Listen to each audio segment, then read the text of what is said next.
them making a call about who plays Shadow Fiend. Good luck, have fun. None of the cheeky stuff that Lil was pulling off earlier today, just literally saying, have fun. You know, have fun, LGD. I think that really got under their skin, honestly. Yeah, well, you know what's... What? That's good luck, colon, have jolly fun, exclamation marks. Yeah. That's just a classic Arteezy interpretation. Yeah, Arteezyism, that's the word. Definitely. Following on But yeah, from the roots of IX mic language. These are lineups. Another thing that will get under some people's skin. I mean, we spoke about before. People don't like the use of the so-called abuse of the word, but LGD have a death ball lineup. That's what I'm gonna call it. I think that's what it is. They intend to do well in lanes. They intend to group up, and then they intend to objectives. And EG have a lineup which is not nearly as centered around pushing.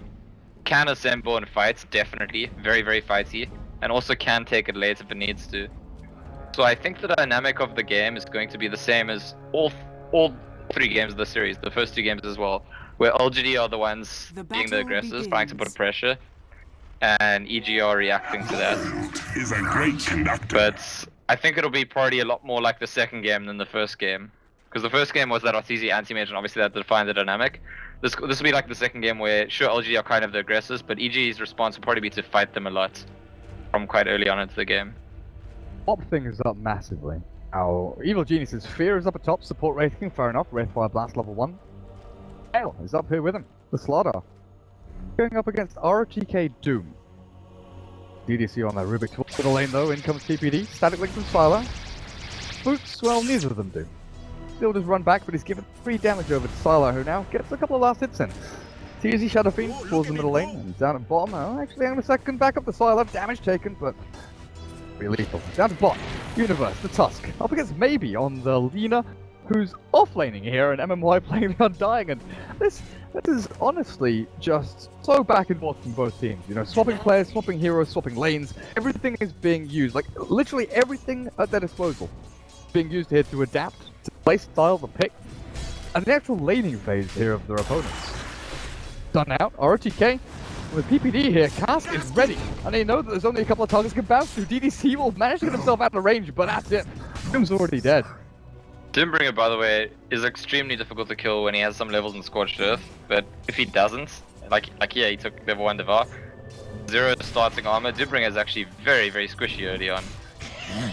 Definitely. They're going to move the Undying up here to help, so it's a defensive trial into the Doom. And I don't know if you remember, but very early on tonight, we were talking about FNG and how he likes his, you know, old school Power Rangers picks with Vengeful Spirit 1 roll. And I was saying how at one time he was picking aggressive tri-lane Dooms. And I was hoping, waiting for some kind of tri-lane Doom to pop up. And I'm seeing it, but from the least likely source I ever could. LGD with a defensive tri-lane Doom. Yeah, and it's just because of all the shenanigans with switching around lanes. It actually leaves Maybe as an off-lane in a 1v1ing Tusk, and he's actually being gone on. But I think Universe will leave this. Doesn't have the mana. He had the Mango. In fact, when he gets his cooldown, he might go on Maybe again. This Mango. Try the little snowball shards forward again. This is a good start for EG so far, you know, getting farm on your Shadow Fiend, not getting shut down massively by this Razor. He's got a DD Rune bottle. And to be fair, this Razor, he's pounding here. With the right clicks out from this RTZSF. Damage behind him. Radiant side as well, so he can clear out Mud Golems. Oh, but top, what have we got? Sumail in a little bit of trouble. Fade Bolt not going to be enough. Oh, what? The Solidus will be though. Ah, bloody damage. Something that I've heard a lot of people saying actually, that everyone talks a lot about Decay and Tombstone, but the true skill of Undying is Soul. That's the unsung hero in his skill set. Because it does work when you don't expect it to. It healing and killing. Yeah, the first time we really saw it utilized was March this D2CL LAN in JD. Oh, maybe he's in trouble. Bottom lane, yep, you're right. He gets the Light Striker out, the Cask bouncing back. Oh, I think he's okay, you know, salves up and he's gonna try and get behind the tier 1. But yeah, the first time we really saw Soul Rip utilized very early on was when Ice was playing Undying against a Buck. he was playing against Empire, but I can't quite remember. But anyway, he went Decay and then Soul Rip, and the Soul Rip was just so unexpected. This was back when it had a lower mana cost. But yeah, I agree with you. We're seeing lots and lots of Undyings now. Not go for this build. I've not seen the 1-2-0 build. I've seen people go the 1-2 and then max Tombstone and go back for it. But MMY, oh god, he loves Soul Rip, huh? This is the build that ISSIce went in that game you're referring to, and he was against the pack, and I remember he actually solo killed First Blood. The pack just didn't expect it. See? But Sprint, it's a powerful spell. He's got telekinesis, throws him back into Arteezy. I'm just wondering, like, what's the gap in this game? Because I have this sense of inevitability that at some point in the game it's just gonna explode into constant fighting, like the previous game. When does that start happening? At what stage? How long does it take for the lanes to break out into like sheer madness? Because I do feel like that's going to happen, and it'll probably start when LGD start grouping up to push. I don't think there's that much pressure on EG to force the aggression themselves. Yes, yeah, I would have said Undying once it hits like level 3 of, oh god, shots! They've actually got DDC here. Fear started that all off with the Wraithfire Blast, and it looked harmless. Maybe. He turns around to try and fight, and he kind of baits his Rubik back into death. I would have said Undying once he gets up to like level 4, level 5, a couple of points in Tombstone, and that's when Chaos starts to really reign free. But I'm not sure. Maybe it's EG that's on the aggressive here. Triple raise? Yep, that's what you need. Arteezy secures the kill. So Mail is roaming and ganking on the slaughter from the offlane. Yeah, so, I mean, like I said, I expect this game to go similarly to the previous game. I wasn't actually referring to the kind of clowny aspect of everyone going around the map and just fighting that early on, but this is, to be honest, there's logic here, because this is actually a lane switch, and Smail was just like, I'm gonna swap lanes and on my way to the bot lane, why not make a kill? And I think that's pretty respectable. That's bottom lane, Slaughter. He's ready down here. University, yeah, you're right. Stops back up top. TP's there. And he's going to be in a 1v1 versus MMY for now, as ROTK has relegated himself to jungle. Dire's bottom tower back in there, stacking farming camps. Maybe back. Yeah. Like they've gone to standard lanes now. You know, the safe lane Slaughter, the mid Lina, ROTK less standard in the jungle, but down to the bottom lane in the off lane with Rubik in a little while anyway. I worry for LGD. It's not just that the pressure's on them to make the first move early on in the game, it's that EG's a team that's proven historically that they absolutely are comfortable, you know, in an elimination situation like this, you know, losers out. They're comfortable with taking it late if they need to. They're very, very comfortable taking it late. In fact, historically they've preferred it. And their lineup just seems much more favorable if the game does go late. So it puts LGD in like this awkward position. Especially if, well, EG actually going into the enemy jungle looking for some stacks. They're probably going to find ROTK instead of the stack. They can actually kill him. Find him. They got the loop. They've just pinged out on Maybe, and with a stun from Fear, it's got a decent range on it. Oh, Arteezy hasted, double raise, triple raise. What's it going to take here? A couple of hits, because MMY heals up, Tombstone's out, and Arteezy's dead. They finished off the Shadow Fiend, and that was ballsy. Like, golden Tombstone dropped, and RTK, he's hunting for blood as well. He sees PPD, he's got him in his sights. Didn't have the damage, but the Dragon Slave will finish him off. Dive turns wrong. Extremely dangerous. I want to say it was the safe play to go into the enemy jungle, look for stacks, and possibly kill the Doom. I guess they didn't know the Doom's there, but the play they go for is much more dangerous, because I don't think it was ever conceivable with the way that they approached with the Shadow Fiend and Wraith King so far ahead of the Witch Doctor. I don't think it was ever conceivable they'd kill Lina before someone reacts. So what are they counting on, that LGD will react slowly? I think that's just, you know, disrespectful towards LGD ultimately. Doctor's still running around as level 3. The male, once he gets his blink dagger, it can look to make those dives a little bit easier. Just jump forward, find the initial hit. Smoke's gonna be broken, bot jungle. Yeah. Rubik and Lina smoked in, and they didn't notice that it was Fear standing right there, broke their smoke, but Fear hasn't seen them either, so they go for some mail. Why did he die here? Telekinesis, well timed, dead! Easy, simple, clean and crisp, that pickoff. Perfect. That's a rare situation where you go for a smoke gank, your smoke gets broken along the way, you notice the person you're trying to gank like didn't react, so you figure in that second they don't actually know our smoke broke, and you just keep going. Good stuff. Illusion. Easy bought Gloves of Haste, and it's got me wondering. I've seen through Shadow Fiend. No, he's going for threats. Okay, no. Midas was a possibility, but he's gonna go for it.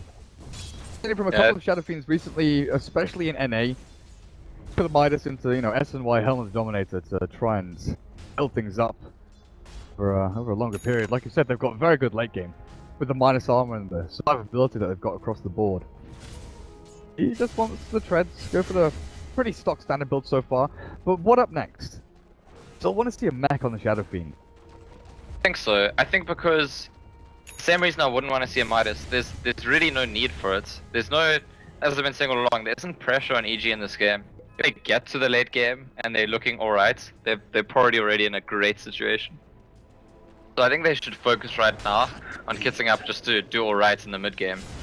And if they don't get walked over, then LG is going to be in big trouble. TK. He's actually not far away from his mech, you know. His buckler recipe, headdress. Yeah, buckler done. So he's actually, what, 550 gold away from a fully completed mech while up on the hill. AB and DDC. Lena has been running around looking for kills and not really farming too much.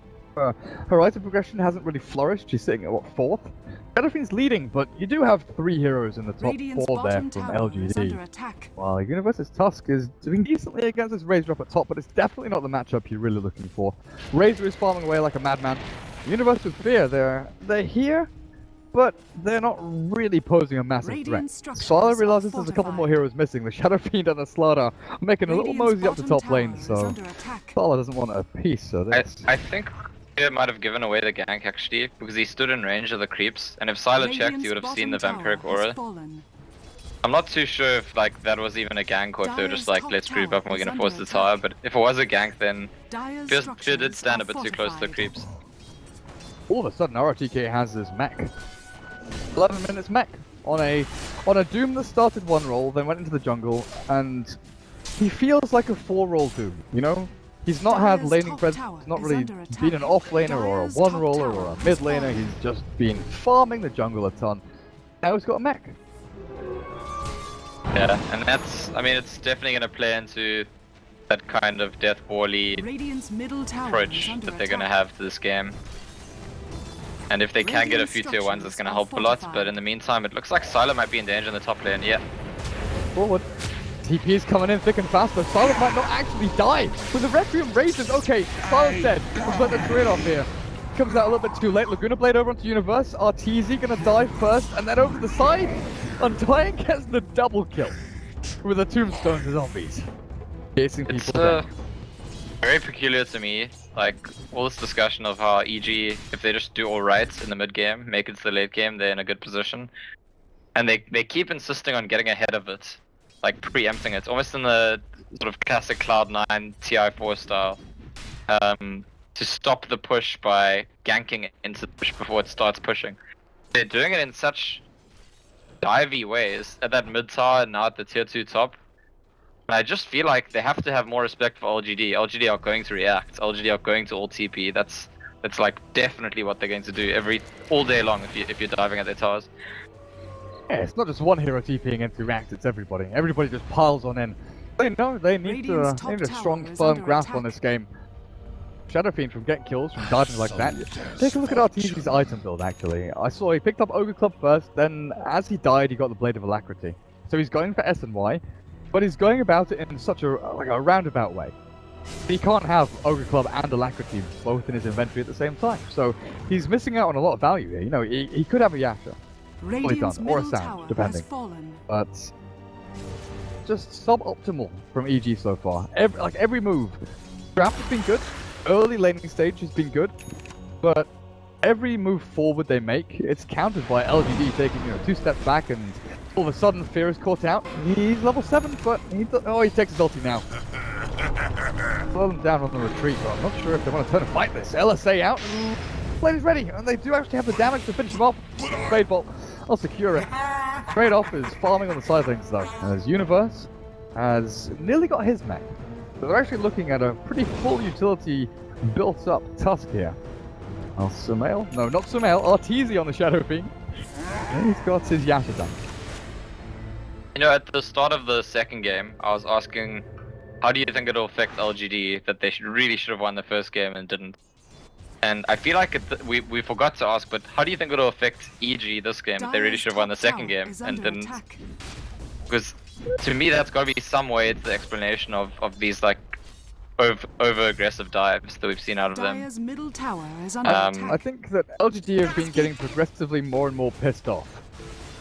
You know, pissed off in the way that they just explode and absolutely demolish you. But EG, I'm not sure. Like, it's hard to read them. They've got such... like, their personalities are so hard to describe. They flourish in weird ways. Like, Arteezy and Sumail, they're very explosive, but not in the same way as I'm sort of explaining that LGD can just completely... Like, it's there's teamwork explosive from LGD, and it's singular explosive from EG, I think.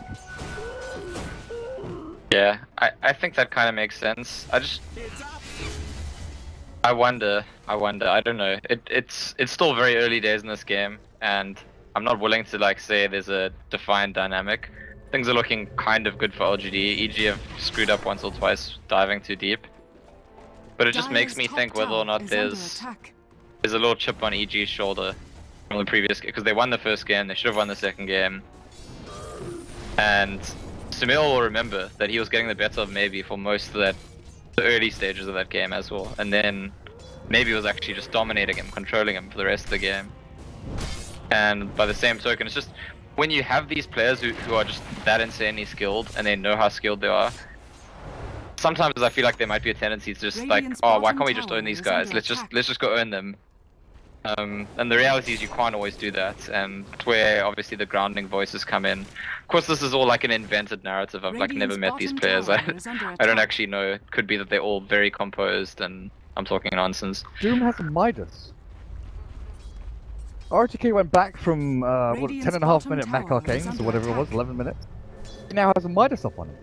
It's the classic why not Midas. Yeah. I mean it's like... I've got 2,000 gold. I don't necessarily need a Blink Dagger. Why not?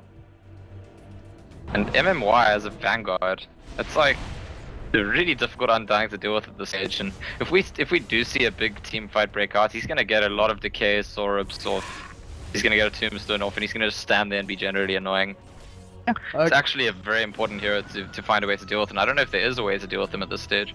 Yeah, like Crimson Guard is a very good item against minus armor, you know, amplified damage, the Shadow Fiend presence of the Dark Lord. Lance is pretty good as well. I'm wondering though why MMY wouldn't go for something like the Aghanim. Oh god, Universe is chain stuns, and with the Doom there, he can't do anything.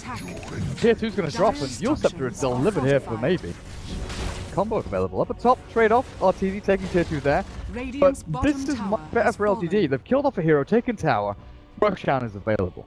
Dire's top yeah, it's good for LGD. It's also, I want to say, good for EG that they don't just like panic ult TP in and force the fight. That Arteezy stays top and he split pushes, and they realize like this is what we need to be doing. There's no reason for EG to be like forcing the aggression, diving into fights. If they play that split approach, if they aim for the late game, they're still looking pretty decent. If they were to take a couple of fights in a row and lose them, suddenly the game's over. That's what happens when you go against the death ball. It is, but sometimes EG are the ones that want to go on the aggressive. This MMY bait is real. Snowball, not going to pick anyone up, and Sumail cannot blink forward. MMY's dead here under the power of the amplified damage, and oh god, the bait is turned wrong. DDC's caught as well, blink stun. They've got the amp onto him, and Sumail gets... What's stolen here? Sigil. Actually up for DDC, maybe. He comes back into this, but the heal out. Sumail gets another one. RTK maybe on the full retreat out, but the snowball catches maybe the ice shot. Nope, don't trap him in. Good Yule Scepter back and blink. Stun. Sumail catches them both. Maybe an RTK have been caught. The mech is there to heal them, but so's the punch. Arteezy only needs a couple of raises. Good dodge. Gets out of the way of the stun. Styler, I'm not sure this is a fight you want to be taking. DDC is respawned, he's back into it, that just gives them more kills. Snowball through the middle of both of them, and EG, the Hornet's nest has been stirred. They're pissed off, they're angry. Requiem winds up, the TP's pretty long here from MMY, turns on the ultimate, flash columns out, and Fear being chased down. Arteezy whacks into stun, the big stun again from Sumail. Doom is up on Arteezy, Sumail's escaping, and what the fuck just happened? Everybody's freaking dead. DDC didn't respawn, by the way. He bought back.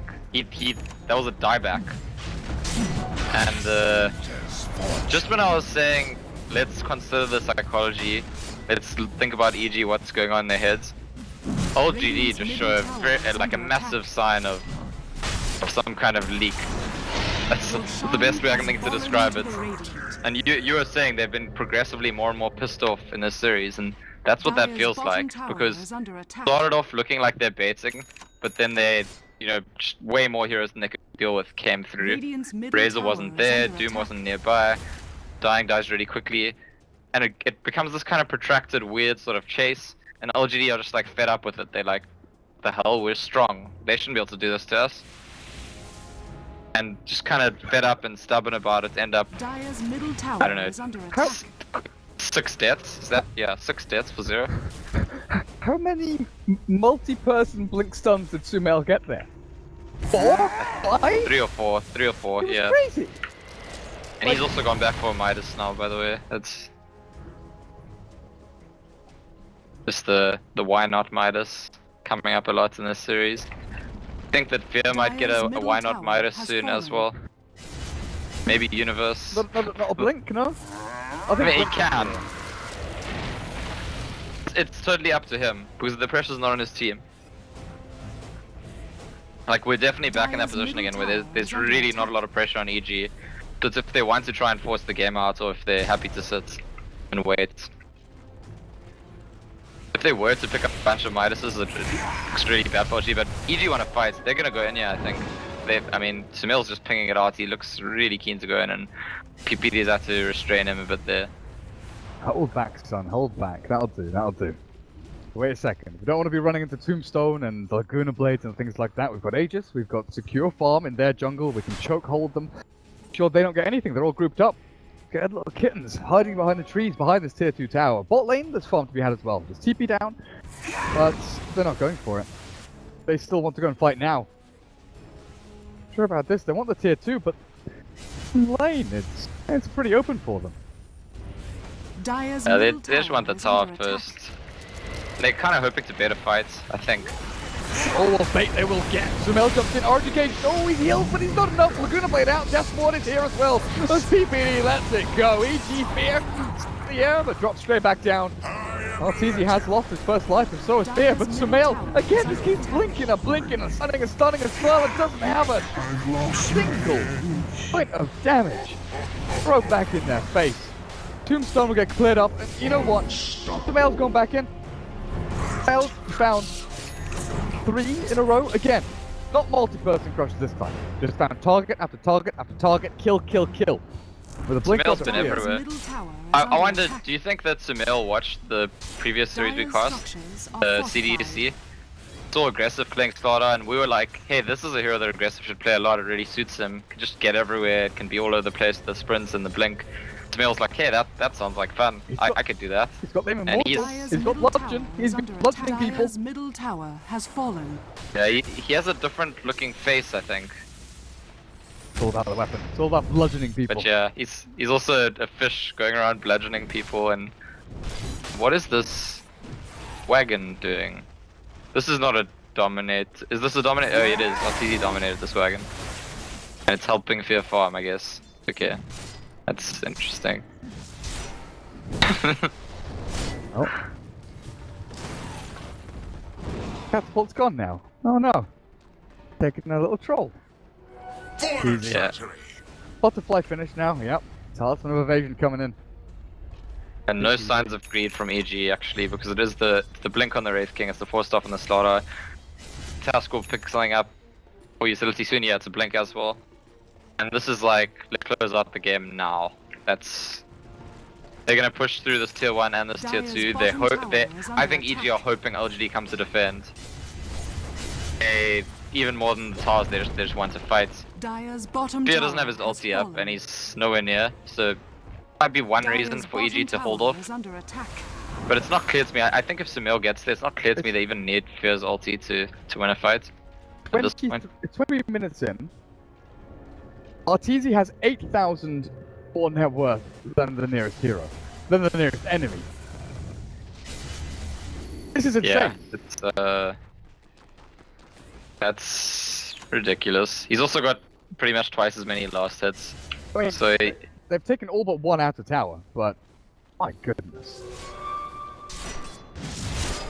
Well, one thing that also points out though, by the way, is so there's like a higher than 10k, I don't know, 11k lead or something for EG. If somehow LGD kill RTZ, fight is dead even. You know, if he's taken out of that fight, all of a sudden, maybe not even dead even, I think LGD are ahead. If they find a way to burst down the Shadow Fiend at the start of the fight, EG probably needs to be running away at that stage. But how? Because dooming him doesn't really do anything, you know? Lena's got to finish Ags, that's all. That's about it. I think Doom has to finish Axe as well. You've got to throw so much here at Arteezy that, you know, you're still handling Sumel's blinking, forcing. Sneaky little fish fan, the Slaughter. Sure enough, his damage output is anywhere near that of the Shadow Fiend. But it's the utility he gives the Shadow Fiend. The amp damage, the stuns, the crushes. The mobility, like, honestly, the mobility with its max sprint build, it's ridiculous. You just bought an omelet. I mean, that's honestly, I sometimes feel like the sign of a team far ahead is, even though RTZ is so ridiculously far ahead of everyone else, it's even more the supports. Like, PPD has items. When does this happen? It's like halfway to an Ags. No, he's holding them, right? They don't belong to him. I mean, Fear looks like he started this game as a core, looking pretty decent. I mean, not a great. It's not the best for core Wraith King to have these items this time, but it's certainly okay. And PPD has items, and RTZ is like the richest person in the universe. Radiant's bottom tower. Well, is MMY under has attack. pretty close over onto that Crimson Guard. Sylar and he's going into the Aghanim Scepter, 500 gold away from that one. Rax is beating those. Maybe 400 to his Ags. They just need a little more time. And I don't think EG are going to give it to them. You know, they need like 1.5 creep waves each, and they've got these items which could be game changing, could be fight winning. EG won't let them have it. Maybe now with RTK Doom forward telekinesis. Oh, there we go. RTZ's dead. Got the buyback.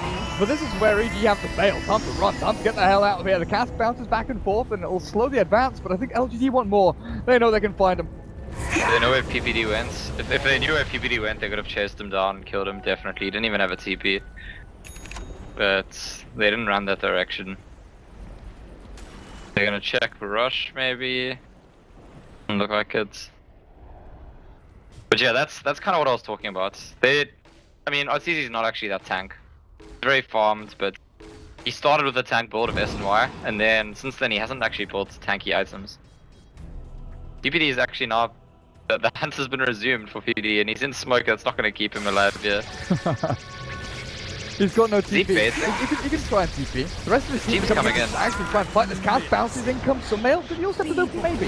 Has the LSA and the DD on Sylar. Maybe we'll be able to actually turn his back for stamp away into the mech out from Universe. Turns back on the Sylar and minus armor up onto it. Snowball forward, but MMY joins in this little battle, and I think they're going to get more than they bargained for. It's Universe, along with PPD, both drop their lives there. And this will be the tier 1 as well, which in EG's defense, the fact that tier 1's even alive at this stage is a really positive sign, considering the draft.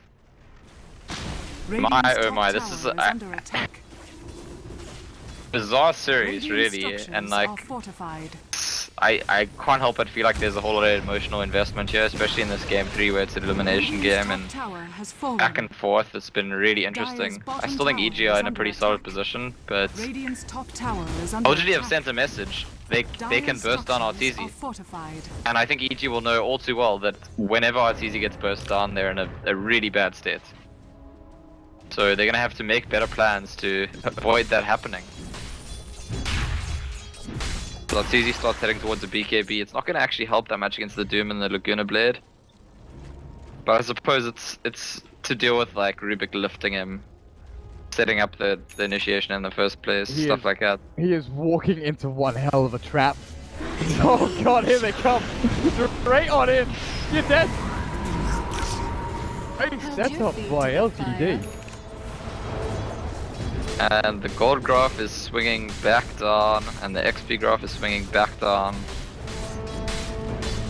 I mean, it's so much of that lead is in RTZ. It really is. And these 2 deaths are huge. Rosh is coming up soon. This might be a tier 2. Radiant's top tower. They might just is leave under it. They might attack. head towards the Rosh pit straight away. I was actually thinking they could be greedy and get the tier 2 and the Rosh. Especially since they, yeah, EG have made no intention to defend. Now, why no Scardy on one Shadow Fiend? And Radiant's no top Lotus Orb or tower is under Lincoln attack. EG either, to stop Doom Dire's Laguna bottom things tower like that. is under attack. These are like, again, it's kind of like game 2, where they've got themselves ahead and they're going for these luxury Radiant's items top tower has fallen. before thinking about the items they need. I feel that if they had like one Lotus Orb to put onto the Shadow Fiend, he doesn't get destroyed like this. Not in a situation up at top where he's alone. Obviously, that was a well-laid trap. But if they want to push high ground, they need more utility items and more buffs to place onto the Shadow Fiend. But they don't have it. Honestly, the trajectory of this game has so far felt exactly like the first 2 games. The one team starts dominating and then the other team turns things around and just gradually starts dominating until they win. The only difference here is that I think based on the matchups, the longer the game goes, I really do favor EG. Especially in a game where PPD is actually getting items where he's going to get that Ags on Witch Doctor. With armor from Presence of the Dark Lord and amp damage, yeah. So it's not as natural a transition in this game that because LGD are stabilizing now, like in the other 2 games, the team that was behind will end up winning, because the draft doesn't. EG's draft is actually more favored to play that role in this game. So Mel spent the past couple of minutes just farming himself towards the AC, you know? With the mobility he got, they've definitely taken a step back here. Definitely calmed things down a touch. There's definitely been a switch in the net worth board. You know, we had a bunch of EG heroes up near the top, and they're bringing it back. Razor, who is a hero that often struggles to find farm. Sylar has done very well. He's 1, 4, and 7, but still, he's farming himself towards big old items. He's got a bag in himself. Hate mail. And they need this tankiness. They need this bonus armor. But I'm wondering now. I guess maybe with the plate mail could go into the Shiva's Guard, and Sylar just goes for the assault cuirass. And they've got Crimson on MMY as well. When Arteezy had 16k net worth, the next highest was 8. And now he's farmed a BKB since then, and Lena's now at 14. Yeah. So in that time period, Lena's gained like twice the amount of gold as him. I think most of the other heroes on the map have. A big part of that is just his own deaths. But now he's got the BKB, his team's gonna smoke up and they're gonna look for another fight. I gotta say, BKB is not necessarily the be-all and end-all of keeping Arteezy alive in a fight. Aegis is though. And if, yeah, this is actually a smoke into the rush pit. They're gonna kill it way too quickly for anyone to get you. And poor LGD, all of their hard work might come undone because of this Aegis. Oh, they smoke now. as Roshan dies. Now, RTK, he's got Ags Blink. This is something to be watching out for. But who do you aim for? It's so hard to kill SF twice. It's like quite easy to kill him once, but to kill him twice, it's... I don't know, they commit too much from the first kill, he respawns and his team's like destroying you And he BKBs on the second life as well. Oh, Sylar. He's jumped on it and oh god, in they go. Dogpile onto Sylar. There we have it. Crimson Guard pops Deathborn down. This Raider looks like he's pretty screwed. He has to buy back. He's going to be forced to bomb it here. They want to get back into fight. Spear has a second life as well. MMY. Oh, the damage output is ridiculous. Arteezy has a second life with his Aegis and he comes back, but Sylar with his buyback, you've got to be worried. You're careful because Spear still hasn't died. His other ones be good enough and they just battle through and they kill the Razor. The buyback from maybe it's all desperation. EG, I think you're right. They've got the Roshan, they got the Aegis onto Arteezy. And they might just have finished the game with it. Yeah, really strange actually, because I feel like LGD get one more pick off on Arteezy and then get the rush themselves. They can threaten Raxes. Damage, look at that. Minus armor galore. Maybe he trapped in the guards. LSA catches 3 of damage, but maybe he's just being pummeled and now he's dead again. Rubik, the last man standing. GG is called. LGD are out and EG, they progress themselves through. Barracks are under attack. And it's LGD were hanging on by a thread, and that thread was that they had a way to burst down Shadow Fiend. And as soon as that Aegis is there, it's just like their last thread's completely gone. Snip. Go. Very interesting series, this one. EG will survive another day, and maybe we'll start a run, which is the classic EG kind of lose your first match and then make your way back up.